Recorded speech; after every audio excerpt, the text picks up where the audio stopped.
Hello welcome to my YouTube channel. નોટ્સના આજના લેક્ચરમાં આપણે યુનિટ 1 છે સેમેસ્ટર 2 માટે શરૂ કરવા જઈ રહ્યા છીએ. આપણા યુનિટનું નામ છે ટેસ્ટ ઓફ ઇન્ડિયા. ટેસ્ટ એટલે કે સ્વાદ અને ઇન્ડિયા એટલે કે ભારત. આપણો દેશ, આપણો ભારત દેશમાં કેટલા અલગ અલગ સ્વાદ છે તેના વિશે આપણે વાત કરવાની છે જે આ ચેપ્ટરમાં છે. આજે આપણે એક્ટિવિટી 1 છે કે રિસાઇટ ધ પોયમ. પોયમનું નામ છે અ માઇન્ડ એક્ટિવિટી. માઇન્ડ એટલે કે મગજ, એક્ટિવિટી એટલે કે કાર્યશીલ અને ડે એટલે દિવસ. આપણો મગજ છે કાર્યશીલ રાખે, સતત દોડતો રાખે એવો એક દિવસ છે. જે કવિતામાં કઈ કઈ વસ્તુ થઈ છે જે આપણે જોવાની છે. સૌથી પહેલું વાક્ય છે I went to the city. Go એટલે જવું, ગોનું ભૂતકાળ થશે વેન્ટ. સિટી એટલે કે શહેર. હું શહેરમાં ગયો. એક છોકરો છે કહે છે to see Mrs Sweety. See એટલે જોવું, મિસિસ એટલે શ્રીમતી અને સ્વીટી એટલે એક લેડી છે, એક સ્ત્રી એનું નામ છે. હું શહેરમાં ગયો. શું કામ એ બાળક શહેરમાં ગયો છે? તો કે મિસિસ સ્વીટી, શ્રીમતી સ્વીટી છે એને મળવા માટે ગયો છે. શી ગેવ મી અ રૂપી. મિસિસ સ્વીટીએ આ બાળકને શું આપ્યું? તો કે અ રૂપી એટલે કે એક રૂપિયો આપ્યો. શું કરવા? તો કે to buy a toffee. Toffee એટલે કે ચોકલેટ. એક ચોકલેટ ખરીદવા માટે રૂપિયો આપ્યો. The toffee was sour. એને શું કર્યું? તો કે ચોકલેટ ખરીદી. પણ ચોકલેટ કેવી હતી? તો કે સોર એટલે કે ખાટી હતી. So I bought a flower. તેથી એને શું કર્યું? તો કે બાય એટલે ખરીદવું અને બોટ એટલે ખરીદવું. ચોકલેટ હતી એ ખાટી હતી એટલે શું કર્યું? તો કે ચોકલેટ લઈને એને એક ફ્લાવર એટલે કે ફૂલ ખરીદ્યું. The flower was dead. ફૂલ હતું એ કેવું થઈ ગયું? તો કે મુરઝાઈ ગયું. So I bought some thread. એટલે શું કર્યું? તો કે ફૂલ મુરઝાઈ ગયું તો એ લઈને એને શું ખરીદ્યું? તો કે some એટલે થોડુંક અને thread એટલે દોરો. તેથી એને થોડો ખરીદ્યો. The thread was thin. thin એટલે પતલું. દોરો હતો તો કેવો હતો? તો કે પતલો હતો. So I bought a pin. તેથી એને શું કર્યું? તો કે પિન એટલે કે સોય છે ખરીદી. The pin was sharp. sharp એટલે ધારદાર, તેજદાર. જે પિન હતી સોય એ કેવી હતી? તો કે ધારદાર હતી.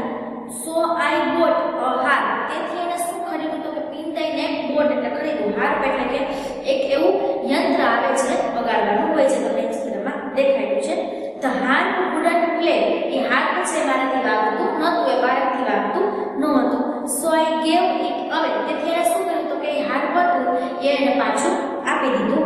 I went back to the city. અને પાછો ક્યાં ગયો? તો કે શહેરમાં ગયો. તો શું કરવા? તો to see Mrs. Sweetie. એટલે ફરીથી શ્રીમતી સ્વીટીને મળવા જોવા માટે તે પાછો ગયો. એક બાળક છે એના આંટીને મળવા માટે, એના મિસિસ સ્વીટી છે એના સગા થતા એને મળવા માટે ગામમાં, એને જોવા માટે ગામમાં શહેરમાં જાય છે. તો એને એ શું કરે છે? તો કે આંટીને રૂપિયો આપે છે. એ રૂપિયાને ચોકલેટ ખરીદે છે. ચોકલેટ કેવી છે? ખાટી હોય છે. એટલે પાછી દઈને શું કરે છે? તો કે એવી ફૂલ લે છે. ફૂલ મુરઝાઈ જાય છે એટલે દઈને દોરો લે છે. દોરો ખૂબ જ પતલો હોય છે એટલે દઈને સોય લે છે. સોય છે ખૂબ જ ધારદાર હોય છે એટલે દઈને વાજિંત્ર આવે, વીણા જેવું છે વગાડવાનો હાર કહેવાય એ લે છે. એ હાર વગાડતા આવતું નથી એટલે શું કરે છે? તો કે એ એને પાછું આપી દે છે. અને પાછું આપીને શું કરે છે? તો કે પાછું છે એ આંટી પાસે એને જોવા માટે આવી જાય છે. હવે આપણે એના પછી બી એક્ટિવિટી છે કે find out the word press from the poem. Word pairs અત્યાર સુધી તમે રાઇમ એવો શબ્દ સાંભળ્યો છે. જ્યાં બધા વાક્ય છે આપેલા છે આવો છે કે રાઇમ. રાઇમ એટલે કે જેના સ્પેલિંગ અલગ અલગ હોય, ઉચ્ચાર સરખા હોય પરંતુ અર્થ અલગ અલગ હોય એવા શબ્દને રાઇમિંગ વર્ડ્સ કહેવામાં આવે છે. વર્ડ પેર્સ એટલે કે શબ્દોની જોડી બનતી એવા આપણે જે કાવ્ય આપેલું છે તેમાંથી ગોતીને લખવાના છે.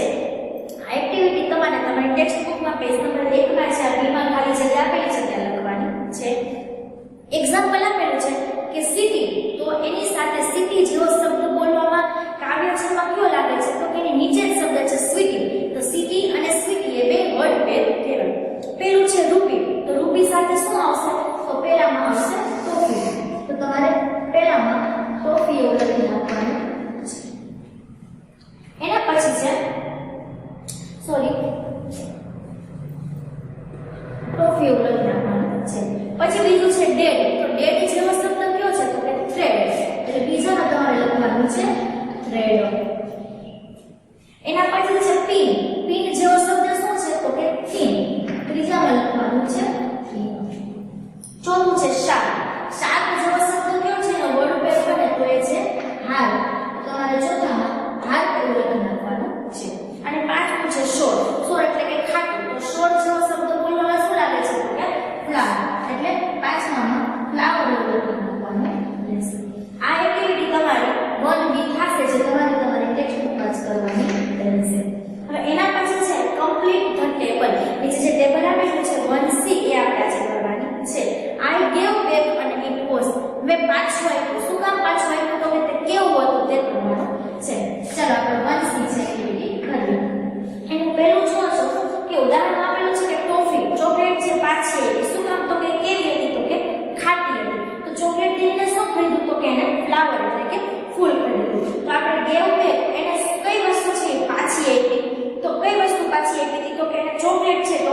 પાછી આવી. હવે એના પછી ફ્લાવર પાછું આવ્યું. ફ્લાવર એટલે ફૂલ. ફ્લાવર શું કામ પાછું આવ્યું તો કે કેવું હતું તો કે ડેડ એટલે કે મુરઝાઈ ગયેલું હતું. એ તમારે સામેના કોષ્ટક છે ને લખવાનું રહેશે. એના પછી જોઈએ કે એને ફૂલ પાછું આવ્યું. પછી એને શું લીધું હતું તો કે થ્રેડ એટલે કે દોરો લીધો હતો. દોરો કેવો હતો પતલો હતો એટલે એને પીન લીધી. પીન હતી એ કેવી હતી તો કે ખૂબ જ વાગેલી હતી એટલે એને પીન શું કર્યું તો કે દોરો પતલો હતો એટલે એને પીન લીધી. દોરો થીન હતો એટલે આમાં શું લખશું આપણે કઈ વસ્તુ આને સૌથી પહેલા એને પાછી આપી દીધી. કઈ વસ્તુ પાછી આપી દીધી તો કે થ્રેડ એટલે કે દોરો પાછો લીધો. દોરો પાછો આપણે કઈ વસ્તુ લીધી તો કે પીન લીધી હતી એટલે પીન લખશું. હવે એના પછી છે કે પીન છે ખૂબ જ કેવી હતી શાર્પદાર એકદમ ધારદાર હતી એટલે શાર્પ હતી એટલે એને શું લીધું તો કે હાર્પ લીધું. એટલે આમાં શું કરશું પીન લઈ અને એને શું લીધું તો કે હાર્પ સોરી પીન છે પીન સોરી ખોટું છે. પીન છે એ કેવો હતો તો કે થ્રેડ છે કેવો હતો થીન હતો દોરો હતો એટલે પતલો હતો એટલે આપણે થીન લખશું. પછી આ પીન લીધી. પીન કેવી હતી તો કે શાર્પ હતી એટલે આપણે લખી નાખશું શાર્પ. પીન છે ખૂબ જ ધારદાર હતી. હવે પીન લીધા પછી એને કઈ વસ્તુ લીધી છે તો કે હાર્પ લીધું છે.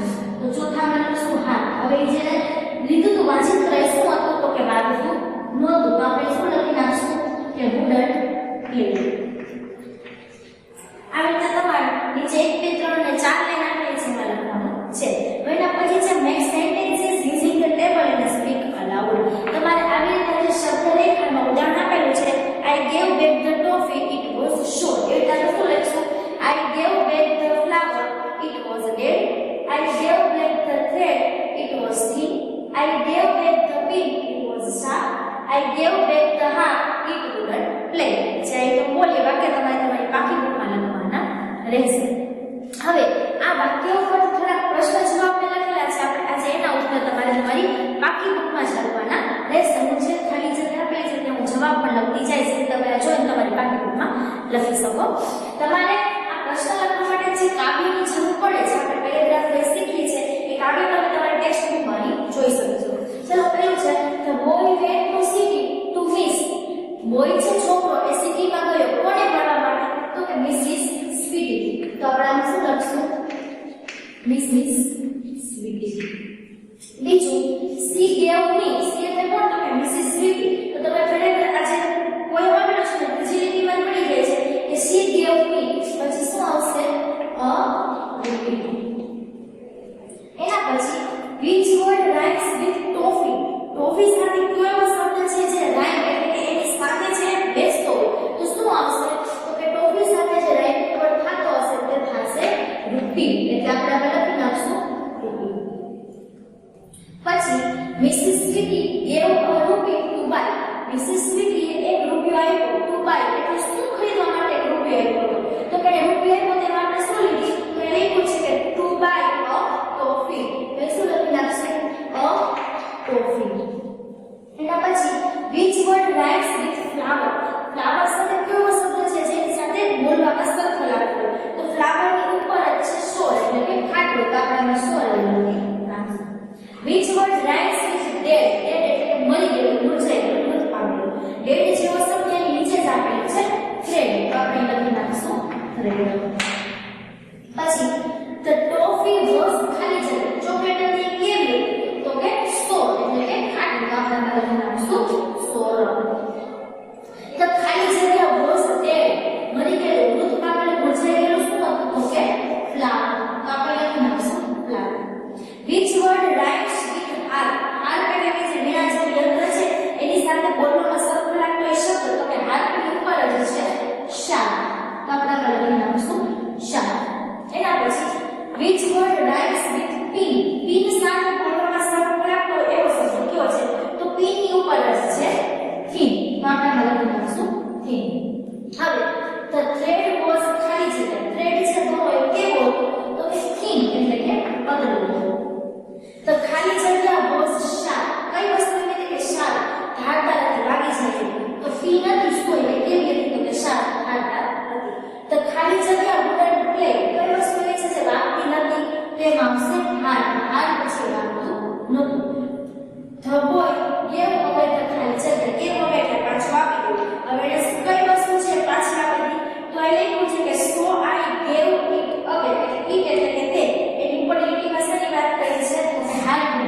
અહીંયા આવશે કે બગાડતું નહોતું, બગાડતા નહોતું આવડતું એટલે એને પાછું આપી દીધું. તો તમે હોય એ વગેરે હાથ. આ એક્ટિવિટી